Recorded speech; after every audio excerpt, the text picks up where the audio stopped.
안녕하십니까, 하이구조 권영군입니다. 오늘은 콘크리트 보호 설계에 대해서 학습해 보도록 하겠습니다. 여러분들 잘 아시겠지만 콘크리트 보는 기둥과 기둥을 지지점으로 연결되는 큰 보라는 거더가 있습니다. 거더가 있고 그 거더와 거더 사이를 연결해서 지지점으로 해서 구성되는 빔이라는 작은 보가 있습니다. 그래서 오늘은 그 큰 보와 작은 보, 거더와 빔, 그 중에서도 일반적인 경우에 대해서, 골조에 대해서 살펴보도록 하겠습니다. 그래서 제목에서도 얘기했듯이 앞으로 배우겠지만 중간 모멘트 골조 및 특수 모멘트 골조는 제외됩니다. 그렇기 때문에 그 일반적인 작은 보라는 빔과 그 다음에 거더, 기둥과 기둥을 연결하는 거더 중에서도 지진하중 같은 횡하중을 저항하지 않는 비횡 구조인 거더와 그 다음에 지진하중이나 풍하중과 같은 횡력에 저항하는 골조 중에서도 그 보통 모멘트 골조 까지를 살펴보도록 하겠습니다. 그래서 먼저 저희 학습 순서로는 보배근을 할 때 고려해야 될 사항들 잠깐 살펴보고요. 그리고 나서 구체적으로 보의 배근을 살펴볼 텐데 크게 첫 번째 내부보, 그 다음에 두 번째 테두리보를 살펴보겠습니다. 내부보는 non-perimeter beam이라고 부르고요. 또는 큰 보는 거더라고 부르죠. 그 다음에 테두리보는 perimeter beam and girder입니다. 이렇게 이거 살펴보고요. 그 다음에 마지막으로 스트럽을 살펴보는 순서로 강의를 진행하도록 하겠습니다. 먼저 보배근시 고려사항. 여러분들 잘 알고 계시겠지만 철근 콘크리트 보의 배근들은 안전하게 설계를 해야 되겠죠. 안전성, 특히 강도 한계에 안전하게 설계되고 배근돼야 됩니다. 그 강도 한계란 휨이 있고요. 휨은 보에서 주철근에 해당되죠. 주철근이 저항하는 휨이 있고, 그 다음에 스트럽이 저항하는 전단에 대해서도 안전해야 되고요. 그 다음에 비틀림에 대해서 안전해야 되는데, 비틀림에 저항하는 것은 폐쇄형 스트럽입니다. 그죠? 폐쇄형 스트럽. 그 다음에 이 밖에도 사용 한계 상태에 대해서도 보는 안전하게 설계되고 배근돼야 됩니다. 사용 한계 상태란 대표적으로 처짐이 있고요. 처짐 중에서도 단기 처짐이 있고, 그 다음에 장기 처짐이 있고요. 그 다음에 균열 검토도 해야 됩니다. 균열에 대해서 균열폭 검토를 해서 균열폭이 크게 발생하지 않게끔 고려를 해야 되고요. 그 다음에 내구성은 콘크리트 강도라든지 이런 것들이 되겠죠. 콘크리트 강도, 피복 두께 이런 게 내구성에 대해서 고려해 설계를 해야 되고요. 그리고 특별한 경우에는 피로 한도에 대해서도 검토를 해야 합니다. 피로 한도는 이제 토목 쪽에서 많이 지금 검토해야 될 사항인데, 반복적인 차량 하중들이 견디는 교량이라든지, 그죠? 지하철이 다니는 철도 하부 구조물이라든지 이런 것들이 이제 보통 피로에 대해서 검토를 하게 됩니다. 이렇게 대표적으로 강도 한계와 사용 한계를 검토를 하고요. 이 밖에도 실무적으로는 시공의 편의성 같은 것도 고려해서 보의 배근을 해야 됩니다. 시공의 편의성이라면 정착, 이음, 그 다음에 철근의 간격, 순간격이라고 배우셨죠? 순간격. 그 다음에 인접보와의 배근 관계, 그 다음에 접합부, 그 다음에 시공자의 기술력. 그러니까 규모에 따라서 건설사가 A급일 수도 있고요. 그렇죠? A급 건설사가 1군, 그 다음에 2군이 들어올 수도 있고, 그 다음에 뭐 좀 열약한, 그쵸? 기술력이 이제 얼마 안 되는, 어떻게 보면, 또 동네 업자가 시공을 할 수도 있죠. 거기에 맞춰서, 적절한 배근을 제시를 해야 되는 겁니다. 그 다음에, 그리고 이제 그 배근공들은 그동안 내려왔던 관례라는 게 있죠. 관례. 이런 관례도 충분히 고려를 해야 됩니다. 이런 시공의 편의성도 고려해야 되고요.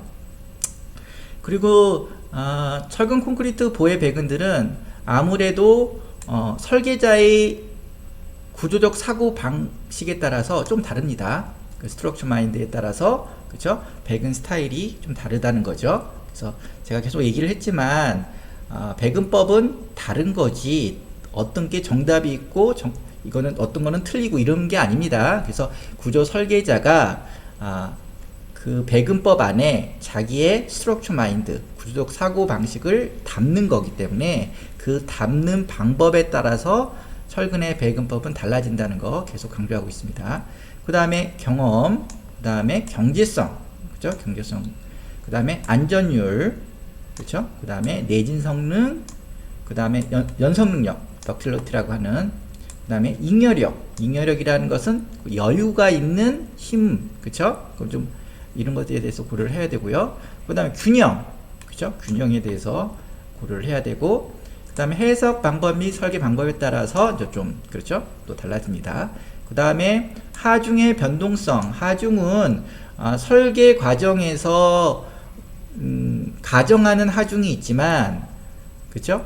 그 하중들은 항상 일정한 게 아니라 변동될 수 있다는 거죠. 그쵸? 변동될 수 있기 때문에 그 설계자는 그 변동성도, 그쵸? 고려를 해야 됩니다. 이 밖에 증축 여부, 그쵸? 앞으로 수평 중축이 될 경우에는 이어진 어차피 붙여서 수평 중축이 이루어진다 그러면 거기에 고려해야 될 부분들이 있습니다.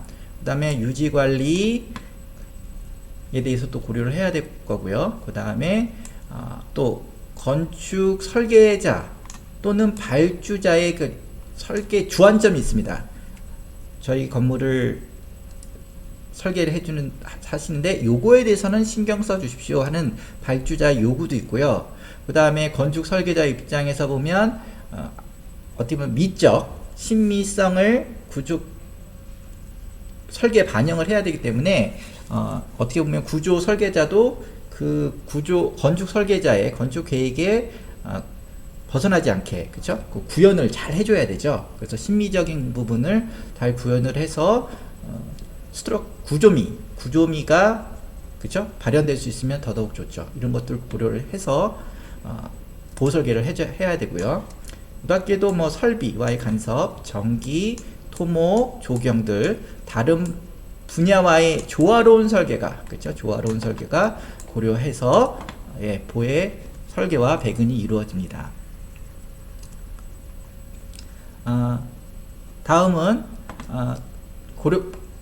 고려사항 중에서 보배근 시 고려사항 중에서 구조적 일체성 요구 조건이 있습니다. 이거는 구조 설계 기준 KDS 142050에 있습니다. 그래서 철근 콘크리트 구조는 일체식 구조라고 했죠. 일체식 구조요.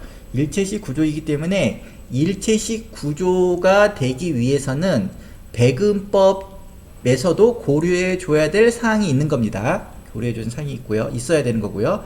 그래서 구조 일체성의 요구에 따라서 배근 시 고려된 사항을 배근에 적절히, 그쵸? 알맞게 반영을 해야 됩니다. 잠깐 살펴보면요. 앞으로 계속 설명을 하겠지만, 구조물의 테두리보라 그러면 외곽에 있는 보죠. 보통 외곽이 있어서 보의 입장에서 보면 한쪽 방향에만 슬라브가 설치가 되고 반대편 그쵸? 설치가 되는 걸 우리는 보통 테두리보라고 합니다. 그래서 테두리보는 계속 배우겠지만 테두리보는 한쪽에만 슬라브가 설치가 되기 때문에 비틀림이라는 걸 받습니다. 비틀림을 받기 때문에 다른 내부보, 양쪽에 있는 슬라브가 있는 내부보에 비해서 뭔가 특별하게 고려를 해줘야 된다는 겁니다. 그래서 이런 조건이 구조설계 기준에는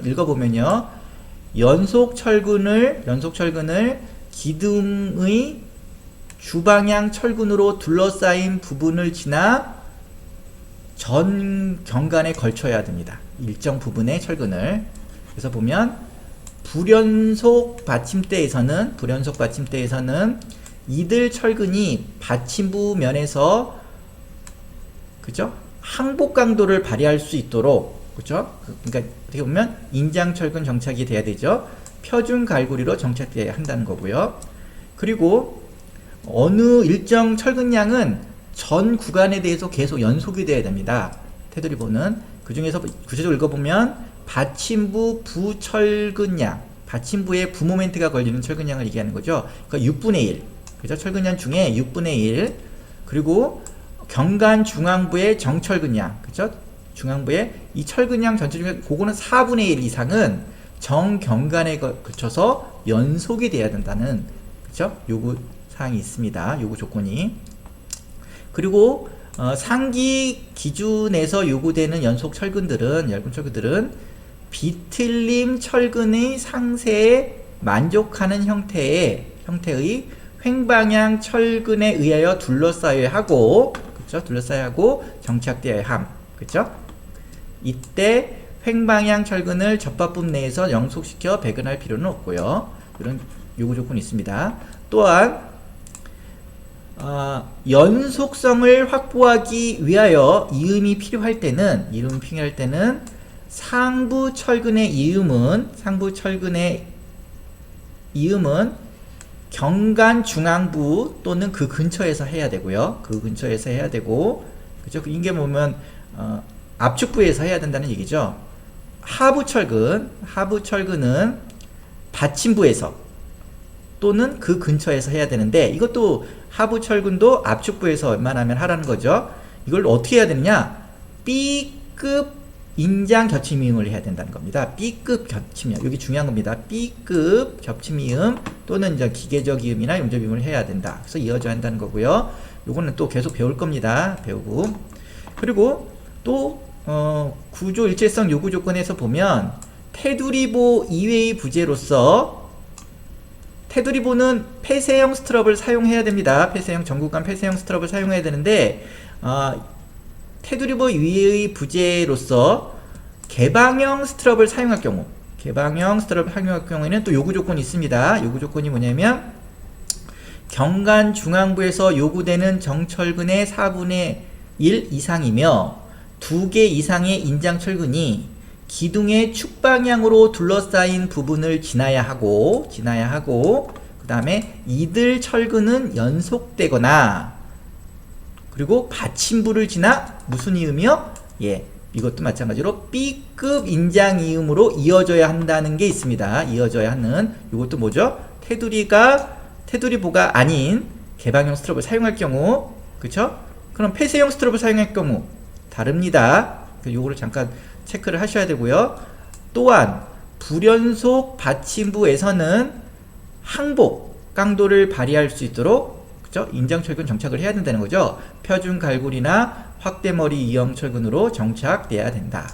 그죠? 이것도 인장철근 항복 강도를 발휘할 수 있도록 그죠? 인장철근 정착을 해야 되는 요구 조건이 있습니다. 그래서 이런 철근 일체성 요구 조건을 배근 설계에 또 배근에 고려를 해서 설계를 해야 되는 게 중요합니다. 그래서 요 구조 일체성 요구 조건은 구조 설계하시는 분들이 반드시 체크를 하시고 거기에 맞는 배근법을 설계에 구현하셔야 합니다. 그래서 보면 여기서 또 하나 체크해 볼 거는 구조 설계자들이 주의를 하셔야 될 부분을 말씀을 드리면 연속성을 그쵸? 확보하기 위한 이음이 필요할 때 요 내용이 의미를 살펴보시면 그쵸? 살펴보시면 연속성을 확보하기 위한 이음이 필요할 때 그쵸? 요거는 아까 여기 보시면 테두리보에 해당되고요. 테두리보에 해당되고 그 다음에 테두리보 아닌 부재 중에서 개방형 그쵸? 스트럽에 해당된다는 것을 주의를 하셔야 됩니다. 그래서 테두리보는 여기 받침부에서는 뭐 몇 분의 몇 그쵸? 경관 중앙부에서는 4분의 1 이상 이렇게 요구가 되기 때문에 테두리부에서는 상하부 철근이 모두 해당되고요. 요 기준에 그렇죠? 연수성이 요구되는. 그 다음에 테두리부가 아닌 부재 중에서 개방형 스트랩을 사용할 경우에는 여기 보면 하부 철근, 그죠? 정모멘트 철근에 대한 기준만 있기 때문에 그 하부 철근에만 적용을 하면 되는 겁니다. 이거는 잠깐 좀 디테일하게 좀 말씀을 한번 드려봤고요. 그 다음에 또 하나, 또 보배근 시 고려해야 될 사항들은 또 구조 기준에, 이런 구조 기준에 정모멘트 철근의 정착에 대해서 얘기하고 있습니다. 정착에 뭐라고 얘기하고 있냐면, 이거는 슬라브 배근 강의 때도 잠깐 말씀드린 적이 있는데, 단순 부재에서는 정모멘트 철근의 3분의 1 이상, 그리고 연속 부재에서는 정모멘트 철근의 4분의 1 이상을, 그렇죠? 부재의 같은 면을 따라 받침부까지 연장해야 된다. 쭉 연장을 해야 됩니다. 일부 철근을. 그러니까 정모멘트 철근이라는 것은 경관 중앙부의 하부 철근을 얘기하겠죠. 이런 것들이 어느 부분은, 어느 양은, 일정 양은 3분의 1이나 4분의 1 일정 양은 단부까지, 그죠? 단부까지, 받침부까지 연장돼야 된다는 얘기고요. 그래서 보의 경우는 이런 철근들을 받침부 내에 얼마 이상? 예, 150mm 이상 연장해야 된다는 겁니다. 그렇죠? 150mm 이상이에요. 이상에 주의하시고요. 이것은 왜 그러냐? 여기 보시면 그 구조물은 하중이 아까 말씀드렸죠. 하중이 약간 변동될 수 있습니다. 그래서 하중이 변화가 일어날 수 있고요. 그 다음에 받침부에 치마가 있을 수 있습니다. 받침부가, 그렇죠? 처짐도 처짐이라고도 얘기할 수 있겠죠. 처짐이나 또는 무슨 예측치 못하는 큰 지진하중이나 풍하중이 왔을 때 약간 이렇게 움직임, 그쵸? 변형이 있을 수도 있고요.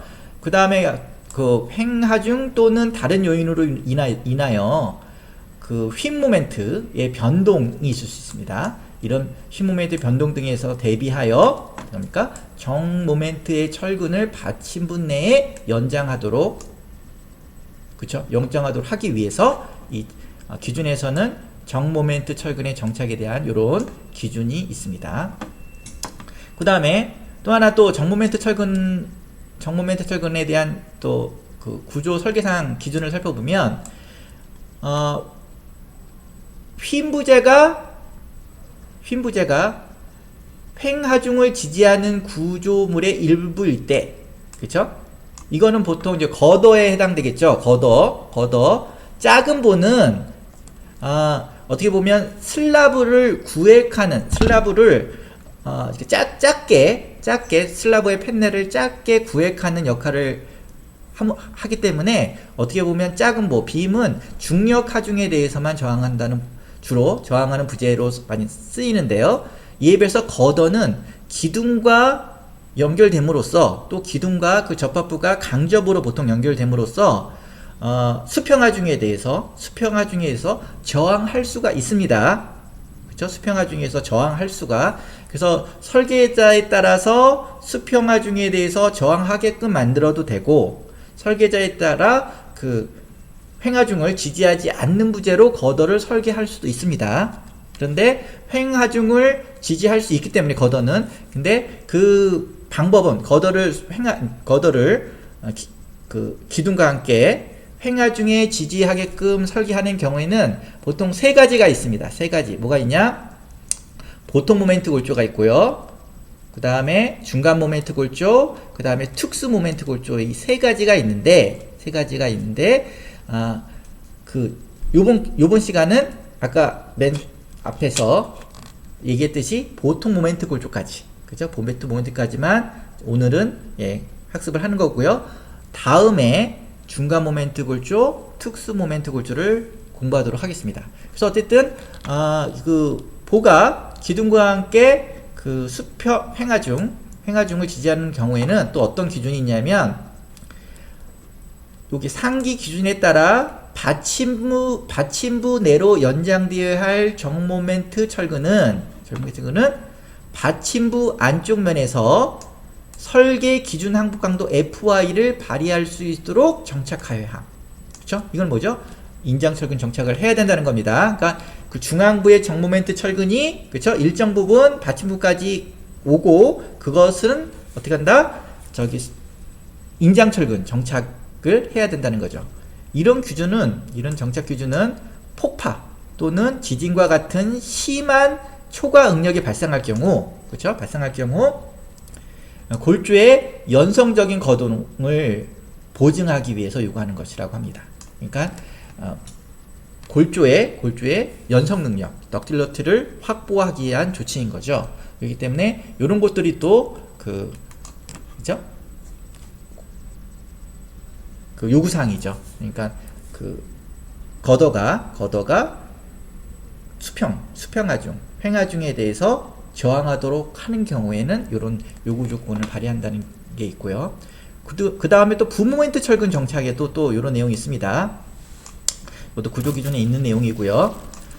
받침부에서 부모멘트에 대해 배치된 전체 철근량의 3분의 1 이상은, 그죠? 그러니까 받침부라 하면 이제 부모멘트 철근, 그죠? 상부 철근이 부모멘트 철근이 되겠죠? 그게 인장 철근량이 되고요. 그 인장 철근량의 3분의 1 이상은 변곡점, 그죠? 변곡점을 지나 부재의 유효 깊이 D, 그리고 철근 직경의 12배인 12dB 또는 순경간의 16분의 1 중에서 제일 큰 값 이상의 묻힌 길이를 확보하여야 함이라는, 그렇죠? 이런 그 기준이 있습니다.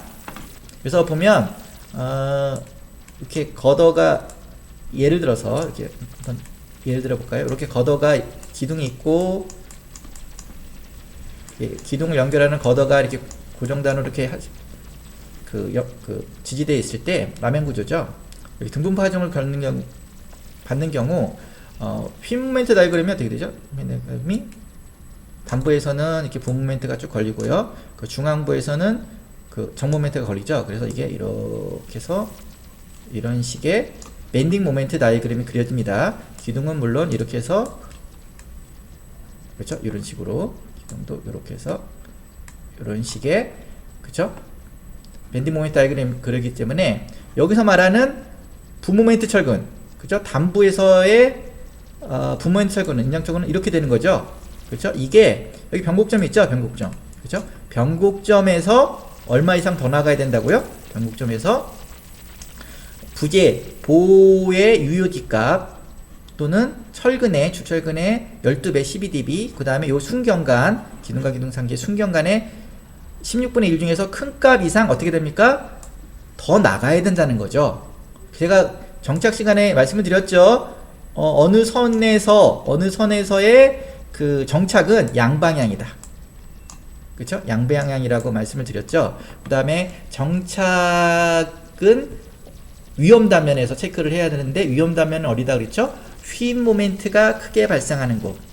그렇죠? 그래서 부 모멘트 쪽에, 그렇죠? 그 기둥과의 페이스면, 보와의 페이스면 만나는 면, 그 다음에 정 모멘트 같은 경우는 거의 중앙부, 그 다음에 또 변곡점, 정 모멘트와 부 모멘트가 변화하는, 그렇죠? 그 부분에서 정착을 체크해야 되는 정착에 대한 위험 단면이라고 했는데, 이렇게 요 위험 단면, 변곡점에서 어떻게 합니까? 더 이렇게 막아서, 그렇죠? 충분히 양방향으로 인장 철근 정착이 돼야 된다는 겁니다. 이런 식의 부 모멘트 철근에 대한 정착이 있습니다. 구조 기준에는. 그걸 다시 한번 살펴보면, 변곡점에서 모멘트 성도의 이동 가능성을 고려한 것으로, 이거는 이동 가능성을 고려한 것으로 휨 철근의 정착 일반 규정 중 유효 깊이 D 또는 12dB 철근의 12배 중 큰 값 이상으로 더 연장한다는 것보다, 여기 보면 16분의 1이라는 규정이 더 나왔죠. 더 큰 값을 요구할 수 있으므로, 그렇죠?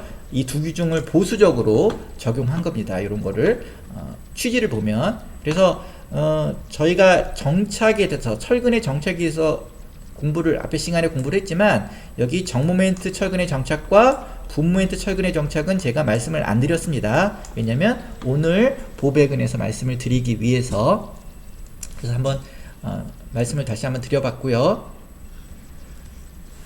그 다음에 또 철근 배근시 고려사항 중에서 콘크리트보에 압축 철근을 사용하는 이유에 대해서 잠깐 살펴보도록 하겠습니다. 압축 철근을 사용하는 이유, 그렇죠? 콘크리트보에서 압축 철근을 사용하는 이유, 예? 이거는 뭐 학부 때 그리고 뭐 콘크리트 공학 시간에 설계 시간에 학교에서 많이 배우셨는데 그 이론적인 것은 한번 기억을 더듬어서 한번 살펴보도록 하겠습니다. 그러니까 콘크리트는 당근보라는 개념을 공부하셨죠. 당근보, 그렇죠? 당근보. 그 다음에 또 뭐를 공부하셨죠? 당근보 해석 및 설계를 공부하셨고, 그 다음에 볶음보를 공부하셨습니다. 그죠? 볶음보는 당근보는 말 그대로 인장이 걸리는 부분에, 그쵸? 인장 철근을 배치하고 하는 부분, 그죠? 그리고 압축이 걸리는 쪽에는 철근을 배근하지 않는 게 당근보죠. 그쵸? 근데 볶음보는 압축이 걸리는 쪽에도 철근을 넣는 거, 그쵸? 이렇게 배우시죠? 볶음보. 그렇기 때문에 일종의 콘크리트 쪽에 압축 철근을, 그쵸? 사용하는 이유, 오늘 볶음보를 만드는 이유죠. 그쵸? 볶음보를 만드는 이유를 잠깐 전 기억을 더듬어 보면, 먼저 구조 기능으로 설계 강도를 증진합니다. 그쵸? 구조적으로 보면 설계 강도를 증진합니다. 좀 더 구체적으로 살펴보면 예를 들어서 건축적인 제약이나 그 외의 조건으로 보 크기가 제한되는 경우가 있습니다. 보 크기를 어느 한도 이상으로 키우지 못하는 경우, 그렇죠? 그런데 이제 당근보로 설계를 하게 되면 인장 철근 부분에 넣을 수 있는 철근이, 그쵸? 정해져 있죠. 그쵸? 정해져 있어서 더 이상 넣을 수가 없죠. 그럴 경우 어떡합니까? 그쵸? 볶음보를 이용해서 압축축에 철근을 넣어주면, 그쵸? 그러니까 당근보에서의 그 인장 부분에 철근을 더 넣어줄 수 있습니다. 그런 의미에서, 그리고 당근보에 비해서 볶음보는, 그쵸? 아무래도 압축축에 철근을 넣어주면 구조 내력상 설계 강도가, 그쵸? 휨 모멘트 강도가 커집니다. 그래서 그 효과가 있고요. 그래서 뭐 다시 한번 계속 한번 읽어보면, 당근보로는 인장 철근량을 증가시켜 콘크리트의 응력을 감소시키는 데 한계가 있으므로 압축 철근을 사용하면 압축 철근을 지지하는 만큼 인장 철근의 지지하는 인장력과 평행을 이루므로 콘크리트의 압축축과 평행을 이루어 인장 철근의 철근비를 낮출 수 있고, 따라서 인장 철근을 최대한 확보함으로써 설계 힘 강도를 높일 수 있다. 이렇게 해서 가지고 배웠었죠. 그쵸? 볶음보 설계를 하면서 볶음보 아까 유리한 이유에 대해서 배웠는데, 이거는 이론적인 거고요. 실무적으로는 볶음보의 압축 철근을 어떻게 보면 경제성을 확보하기 위해서는 적게 넣으면 넣을수록 좋습니다. 그렇죠? 왜냐? 아까 여기서 또 말했죠. 당근보보다 압축 철근을 볶음보를 만들면 강도는 증가돼요. 그렇죠? 강도는 조금, 근데 그렇게 크게 증가되지 않습니까? 볶음보를 압축 철근을 조금씩 증가시키면, 그렇죠? 휨 모멘트 강도가, 설계 강도가 조금 이렇게 크게 확 커지지 않아요. 그러니까 인장 철근은 하나 이렇게 넣을 때마다 휨 모멘트 강도가 이렇게 크게 커지는데, 압축 철근은 그거에 비해서 되게 소량의 설계 강도 증가를 가져오기 때문에 별로 효율적이지 않습니다. 그래서 실무적으로는 압축 철근은 이왕이면 들러주는 게 경제적인 면에서는 좋습니다. 그렇고요. 이거니까 이론적인 거고요. 그 다음에 또 뭐 이 밖에도 압축 철근을 넣어주면 뭐가 좋다 그러죠? 장기 처짐이 좋다 그랬죠? 장기 처짐이 감소되고, 그렇죠? 그래서 볶음보는 당근보보다 장기 처짐이 감소된다. 그리고 실험에 의하면, 그렇죠? 하중작용 시 초기 탄성 처짐은 당근보나 볶음보나 거의 같으나, 그죠? 거의 같으나, 시간 경과에 따른, 그죠? 장기 처짐은 압축 철근비를 인장 철근비와 같이 동등하게 넣을 경우에 당근보에 비해서 50% 이하, 그죠? 가깝게 변형률이 작아진다는 거죠. 그래서 장기 처짐이 좋습니다. 그죠? 장기 처짐이 좋은데, 그죠? 그래서 장기 처짐이 우려되는, 예를 들어서 철근 콘크리트 보에서 보의 춤이 뎁스가 작은 경우, 그죠? 이런 경우에는 압축 철근을 많이 넣어서 그죠? 장기 처짐에 대비를 해야 되겠죠, 그죠? 그렇지만 보춤이 어느 정도 이상 클 경우에는, 그죠? 그죠? 굳이 압축 철근을 많이 넣을 필요는 없는 거죠, 그죠? 그렇기 때문에 어쨌든 압축 철근이 유효한 거는 이렇게 장기 처짐도 감소시킨다는 거. 그 다음에 또 압축 철근이 또 기여를 하는 게 뭐냐면 연성의 증진, 그래서 연성 능력, 덕틸러트를 증가시킨다고 하죠. 그래서 이론적으로 보면 그 압축 철근이 넣음에 따라서 보의 그 전문 용어로 보의 중립축 위로 올라갑니다. 압축면 쪽으로 올라갑니다. 올라가기 때문에 보면 콘크리트의 압축 응력 블록 A라고 표현되어 있죠. 이거 줄어듭니다. 그렇죠? 줄어들고 그 다음에 이제 중립축이 위로 올라가다 보니까 인장 철근의 변형도가 증가하게 되죠. 그렇죠? 그럼으로써 연성 능력이 증가하게 된다는 거. 그렇죠? 그래서 연성의 증가는 내진 구조나 모멘트 재분배가 일어날 경우 구조체의 안전성을 높인다. 그렇죠? 여기 이론적인 거고요. 그 다음에 또 이제 배운 게 뭐냐면 압축 철근을 넣는 경우는 압축 철근을 적어도 2개는 넣어야 된다고 하죠. 양 모서리에. 왜냐? 전단 보강근을 설치하기 위해서. 그렇죠? 철근 조립의 편의성, 전단 보강을 배근을 하기 위해서 넣는다고 하죠. 그래서 뭐 읽어보면 철근은 인장 철근과 함께 모서리 철근이 되고, 그렇죠? 모서리 철근이고 스트럽을 고정시키면서 그 스트럽 스페이스 사용 시 거푸집과 일정 간격을 유지하기 때문에 구조 내력상 압축 철근이 필요하지 않는 경우에도, 그쵸? 압축부의 양 모서리에, 그쵸? 2개 정도의 압축정을 배가는 것이 일반적이다. 그래서 실질적으로, 그쵸? 전단 보강근을 배치하기 위해서, 그쵸? 넣고 있죠. 그 다음에 또 이론적으로는 건조 수축에 유리하다. 그쵸? 압축 철근은 콘크리트의 건조 수축에 의해 보에 생기는 고유의 원응력을 감소시키는 효과가 있다. 그쵸? 이런 식의 압축 철근을 사용해서 좋은 이유가 나오죠. 그쵸? 이거는 이론적인 거. 그렇죠? 이론적인 겁니다. 그래서 제가 말씀드렸죠. 보뎁스가 어느 정도 충분하고, 그래서 장기 처짐에 대해서 별로 이렇게, 그쵸? 걱정 안 해도 되고, 이럴 경우는 압축 철근은, 그쵸? 적게 넣으면 넣을수록 경제적이다. 그쵸? 그리고 또 압축 철근은 앞에서 설명했던 그 정모멘트 철근의 정착 때문에, 그쵸?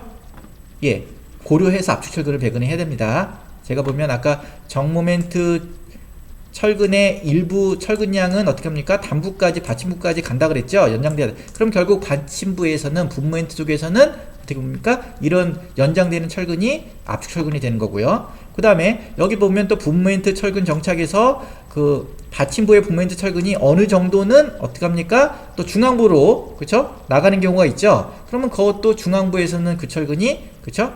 압축 철근이 되고요. 그쵸? 그 다음에 그 앞에서 배웠던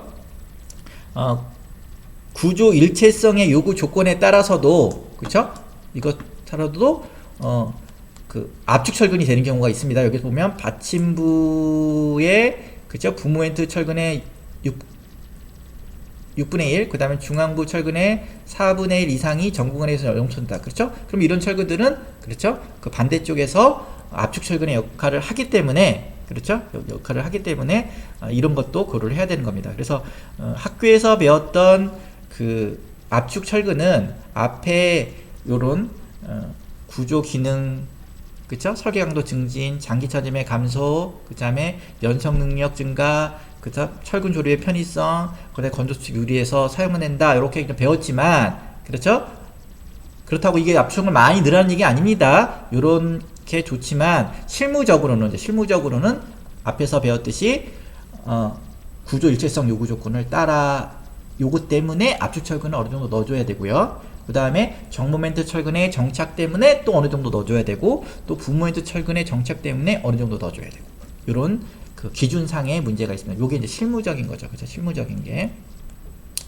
잠깐 살펴봤고요.